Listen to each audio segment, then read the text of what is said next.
ప్రియులారా, ఈరోజు బైబిల్ గ్రంథ పఠనమునకు మిమ్మల్ని అందరినీ ప్రేమతో ఆహ్వానిస్తున్నాను. ఆదికాండము పార్ట్ 2. ఆదికాండంలో కనిపించే ముఖ్యమైన వ్యక్తులను గురించి తెలుసుకుందాం. 1. నోహవు. జలప్రళయం తర్వాత నోహవు కుటుంబమే మానవ మనుగడకు ఆధారమైంది. ఆనాడు నోహవు నీతిగా యథార్థంగా ఉండకపోతే ఈనాడు మానవ మనుగడ భూమి మీద ఉండేది కాదు. నోహవు జీవితం ద్వారా నేర్చుకోవలసిన పాఠములు: 1. నడిచాడు. ఎవరితో నడిచాడు? దేవునితో నడిచాడు. 2. నమ్మెను. దేవుని ఉగ్రత రాబోతుందని నమ్మాడు. 3. నిర్మించను. దేవుడు చెప్పినట్లు ఓడను నిర్మించాడు. 4. నడిపించను. దేవుని చెంత కుటుంబాన్ని నడిపించాడు. 5. నిలిచను. దేవుని ప్రజల వారధిగా నిలిచాడు. 6. నిద్రించను. దేవుని చిత్తానికి వ్యతిరేకంగా నిద్రించాడు. 2. అబ్రహాము విశ్వాసము మరియు విధేయత అమోఘం. 75 సంవత్సరాల వయసులో ఉన్నప్పుడు దేవుడు అబ్రహామును పిలువగా తన ప్రాంతాన్ని, తన ప్రజలను, తన పద్ధతులను విడిచి దేవునిపై అమోఘమైన విశ్వాసంతో ఆయనను వెంబడించాడు. గర్భఫలము ఇస్తానన్న దేవుడు 24 సంవత్సరాలు అయినప్పటికీ ఇవ్వకపోయినా విశ్వసించాడు.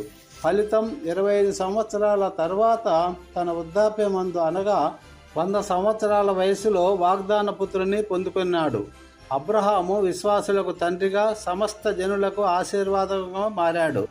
అబ్రహాము విశ్వాస ప్రయాణములో 8 మైలురాళ్ళు. 1. ప్రయాణం. దేవుని చిత్తం చేయాలంటే విడిచిపెట్టవలసిన వాటిని విడిచిపెట్టాలి. పాపిష్టి ప్రాంతాన్ని, పాపిష్టి ప్రజలను, పాపిష్టి పద్ధతులను విడిచిపెట్టి దేవుడు వెళ్ళమన్న చోటుకు, దేవుడు ఆశీర్వదించే స్థలానికి విశ్వాసంతో వెళ్ళాలి. 2. పడిపోవడం. అబ్రహాము జీవితంలో ఎప్పుడు రాని కష్టం వచ్చింది. కరువు వచ్చింది. దేవుని వైపు తిరగవలసిన అబ్రహాము ఐగుప్తు వైపుకు తిరిగాడు. ఐగుప్తు పాపిష్టి దేశం. అది అబ్రహాము విశ్వాసాన్ని పాడు చేసింది. 3. పశ్చాత్తాపం.